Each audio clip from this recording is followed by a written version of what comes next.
അപ്പൊ ഇത്രയും പച്ചക്കറികളാണ് വേണ്ടത്. ഇതൊന്നും ഒരു ഓർഡറേ അല്ല സിസ്റ്ററെ. ഇപ്പറയുന്ന ഡേറ്റിന് സിസ്റ്റർ ഇങ്ങ് വന്നാൽ മതി, സംഗതി റെഡിയായിരിക്കും. അന്നത്തെ മാർക്കറ്റ് വിലയ്ക്ക് സാധനം ഞാൻ തരാം. കൊണ്ടുപോകാനുള്ള വണ്ടിയും ഞാൻ ഏർപ്പാട് ചെയ്യാം.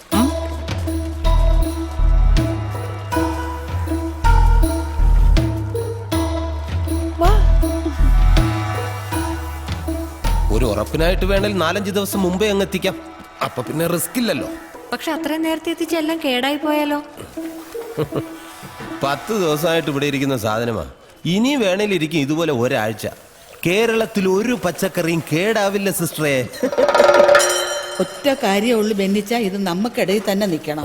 മരുന്നടിക്കാത്ത പച്ചക്കറി വേണോന്നാ അവര് പറഞ്ഞിരിക്കുന്നത്. അതിന് നമുക്ക് കുറച്ച് മണ്ണും ചെളിയും പൊടിയൊക്കെ തേച്ചങ്ങ് കൊടുത്താ പോരെ. ജൈവമാണെന്നേ തോന്നത്തുള്ളൂ. പിന്നെ ഈച്ച വന്നിരിക്കാനുള്ള മരുന്നും അടിച്ചേക്കാം. അപ്പൊ പിന്നെ ഫ്രഷ് ആണെന്നുള്ളതിനെ പറ്റി സംശയം ഉണ്ടാവില്ലല്ലോ. അല്ല, ഫ്രഷ് സാധനം തന്നെ വേണം. ഈ കാണുന്ന പോലെ പഴുത്തു തുടുത്തു വരണമെങ്കിൽ അത്യാവശ്യം ചില വേലകളൊക്കെ കാണിക്കേണ്ടി വരും സിസ്റ്ററെ. വിത്തിടുമ്പോഴേ അവന്മാരത് അവിടെ ചെയ്യും, തമിഴ്നാട്ടിലെ. പിന്നെ ലോറി കയറ്റുന്നതിന് മുമ്പ് വെന്റിലേറ്ററിലോ മറ്റോ ഒന്ന് മുക്കിപ്പൊക്കി എടുക്കുകയും കൂടെ ചെയ്താൽ സംഗതി സേഫ് ആയിട്ട് ഇവിടെ ഇരുന്നോളും.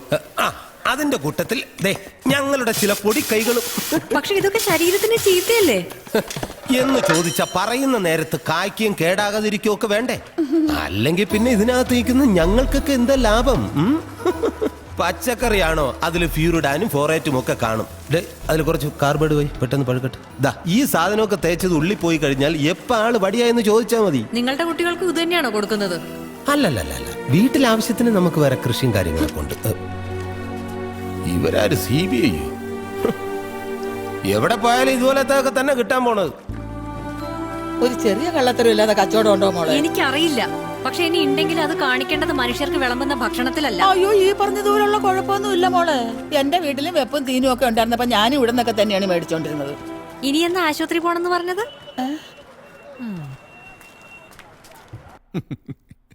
ഏതായാലും കൊള്ളാം. 2000 പേർക്ക് സദ്യ, അത് നീ. ലച്ചുവിനോടൊന്ന് പറയാനൊരു തമാശയായി. സീതാറാമയ്യര് വിളിക്കാന്ന് വെച്ചാ അതൊരു ക്രെഡിറ്റ് ആണെന്നാ സെബാസ്റ്റ്യൻ സാറ് പറഞ്ഞത്. ഒരുപാട് സ്ഥലത്ത് ബിസിനസ്സുള്ള ആളാ. സാറിന്റെ അഭിപ്രായത്തിൽ ഇതൊരു നല്ല ചാൻസാ. അതിപ്പോ പ്രസിഡന്റ് ബ്രേക്ക്ഫാസ്റ്റിന് ക്ഷണിച്ചതും നല്ലൊരു ചാൻസ് ആയിരുന്നു. എനിക്ക് മനസ്സിലാവാത്തത്, ഈ ഓരോരുത്തർ ഓരോന്ന് പറയുന്ന കേട്ട് നീ ആ പണിക്കാരെ പറഞ്ഞു വിട്ടോ. നാളെ തന്നെ അവരെ വിളിച്ച് അതൊക്കെ മാറ്റാൻ നോക്കൂ. ഇനിയിപ്പോ അതിവിടെ നിൽക്കട്ടെ. നിന്നിട്ട് കല്യാണം നടത്തി കൊടുക്കാനോ? ഒരുപാട് VIPs വരുന്ന കല്യാണമായിരിക്കും എന്നാ സെബാസ്റ്റ്യൻ സാറ് പറഞ്ഞത്. അവരുടെ മുമ്പിൽ ഇതൊന്ന് വിജയിപ്പിച്ചെടുക്കാൻ പറ്റിയ അതൊരു വലിയ കാര്യം തന്നെയാ. നമ്മുടെ ടെറസിൽ നിന്ന് കിട്ടുന്നുണ്ട്. ഞാൻ അമ്മയോട് ചോദിച്ചു.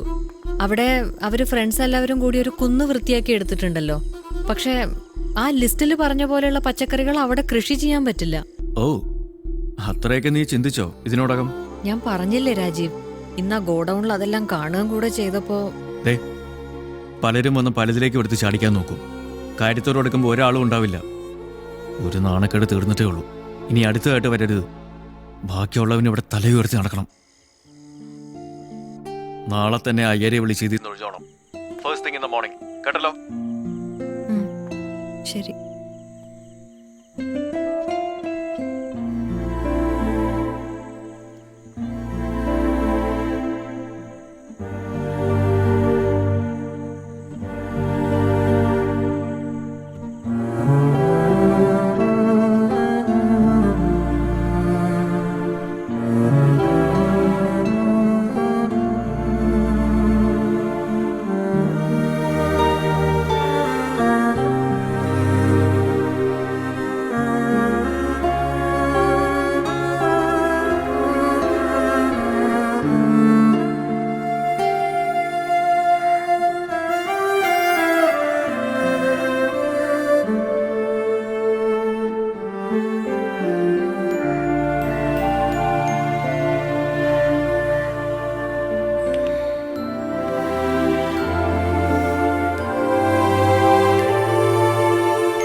പക്ഷെ എനിക്കതിനെ കുറിച്ച് ഒന്നും അറിയില്ലല്ലോ. എല്ലാം കൃഷി ഓഫീസിൽ നിന്ന് ഇവിടെ വന്ന് ചെയ്തു തന്നോളും. സുഹറ നിരുപമയുടെ കൂടെ ഒന്ന് നിന്നു കൊടുത്താൽ മാത്രം മതി. ഇതിനൊക്കെ എവിടുന്നാ നേരം? അത് ഈ പ്രായത്തില് വേണമെങ്കിൽ അങ്ങേരോട് ചോദിക്കാം. വേണ്ടേ? നമ്മുടെ സീതാറാം സിന്റെ ഓണറുടെ മോളുടെ I am ready. Green house, green house ആ സെർച്ച് ചെയ്ത്.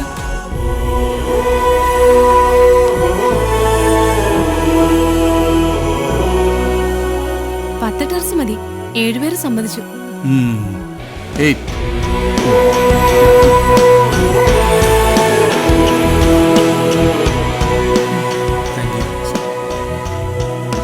വലിയ പ്രോഫിറ്റ് ഒന്നും കിട്ടാൻ പോകുന്നില്ല. ഇത് നമ്മളൊരു തുടക്കമായിട്ട് കൂട്ടിയാൽ മതി. ഇത് കഴിഞ്ഞുള്ളതിൽ നിന്നാണ് പ്രോഫിറ്റ് കിട്ടാൻ പോകുന്നത്.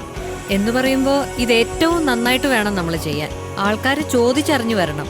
റെഗുലറായിട്ട് നമുക്ക് സപ്ലൈ ചെയ്യാൻ പറ്റണം, മാർക്കറ്റിലും ചടങ്ങുകൾക്കും ഒക്കെ. പിന്നെ സാധാരണ പച്ചക്കറിയേക്കാൾ വില കിട്ടും ഓർഗാനിക്കിന്. എന്നിട്ട് വേണം എനിക്ക് ഇഷ്ടമുള്ളിടത്ത് ഇഷ്ടമുള്ള പോലെ ഒരു കുറ്റബോധമില്ലാതെ ഷോപ്പിങ്ങിന് പോവാൻ. എന്നാലും നമ്മുടെ ഭർത്താക്കന്മാരല്ലേ, അപ്പോഴും അവര് പറയും എന്തൊക്കെയായാലും ടെറസ് ഞങ്ങളുടെ ആയിരുന്നല്ലോ എന്ന്. മൊത്തം എക്സ്പെൻസ് ഒരു 5 ലക്ഷം രൂപയ്ക്ക് അടുത്ത് വരും. ഞാൻ എൻ്റെ പേരിൽ ഒരു ബാങ്ക് ലോൺ എടുക്കാം. How old are you? 36. Security ഒന്നും തരാനില്ലാത്തതുകൊണ്ട് ഒരു ഇൻഷുറൻസ് എടുക്കേണ്ടി വരും. BP ഉണ്ടല്ലേ? സാറിനെങ്ങനെ അറിയാം? പത്രത്തിലുണ്ടായിരുന്നല്ലോ. പോളിസി ഉണ്ടെങ്കിൽ ലോൺ കിട്ടാൻ പ്രയാസമുണ്ടാവില്ല. I will do the needful. പിന്നെ 5 ലക്ഷം രൂപയ്ക്കൊക്കെ സാധാരണ 40 കഴിഞ്ഞവർക്കേ ഇൻഷുറൻസ് കമ്പനിക്കാർ മെഡിക്കൽ ചെയ്യാറുള്ളൂ. പക്ഷെ ചില കേസുകളിൽ അവർ ഇൻസിസ്റ്റ് ചെയ്യും.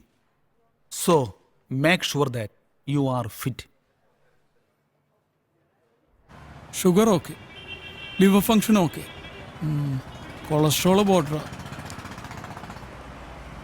അവിടുത്തെ മെഷീനിൽ ഞാൻ നോക്കി 2.5 കിലോയാ ഓവർ വെയിറ്റ്. പക്ഷെ മെഷീൻ കുറച്ച് പഴയതായിരുന്നോന്നാ സംശയം. ഓടാൻ പറ്റുമോ? ഓടാൻ പറ്റുമോന്ന്? ഇനി അതല്ലേ ചെയ്യാൻ പറ്റൂ. അയ്യരുടെ അഗ്രിമെന്റും ക്യാൻസൽ ചെയ്തിട്ട് ഓടി രക്ഷപ്പെടുക. ഇതാണ് അവസ്ഥയെങ്കിൽ ഇൻഷുറൻസ് കിട്ടാൻ പോകുന്നില്ലല്ലോ. ആ ഓട്ടോ അല്ല, അത് ചെയ്യാൻ ആർക്കും പറ്റും. പ്രത്യേകിച്ച് പ്രയാസമൊന്നുമില്ലല്ലോ. വെളുപ്പിന് എഴുന്നേറ്റ് ഒരു 4 കിലോമീറ്റർ ഓടാമോ? ഇന്നേക്ക് 14ാമത്തെ ദിവസം ചേച്ചിക്ക് ഇൻഷുറൻസ് കിട്ടും with an excellent medical report. ഞാൻ ഗ്യാരണ്ടി. വെളുപ്പിന് എണീറ്റ് ഓടുക എന്നൊക്കെ പറഞ്ഞാല്, അതും പ്രത്യേകിച്ച് ഞാൻ ചെയ്യുമ്പോ വല്ല പ്രാന്തം പിടിച്ചതാന്ന് വിചാരിക്കും ആൾക്കാര്. അത് മാത്രമല്ല ജയ, ഈ കല്യാണം കഴിഞ്ഞ് മുമ്പോട്ട് ഓർഡറുകളൊന്നും കിട്ടിയില്ലെങ്കിൽ ഉണ്ടല്ലോ, പെട്ടുപോകും ഞാൻ. ചേച്ചിക്ക് അറിയാലോ, ഇവര് ലോൺ എടുത്തിട്ടാ ഇവർ ആദ്യത്തെ യൂറോപ്യൻ ട്രിപ്പിന് പോയത്. സ്ഥലം കാണാൻ വേണ്ടിട്ട് തന്നെയാ. അന്നീ പറയുന്ന ആളുകളൊക്കെ ഇവരെ കളിയാക്കി. വീടും പറമ്പൊക്കെ ബാങ്ക് ജപ്തി ചെയ്യുമെന്ന് പറഞ്ഞ് കട 3 മണിക്കൂർ അധികം തുറന്നു വെച്ച് 2.5 വർഷം കൊണ്ട് അവരത് വീട്ടി. ഇതുവരെ 5 രാജ്യങ്ങളാണ് അവർ കണ്ടു തീർത്തത്.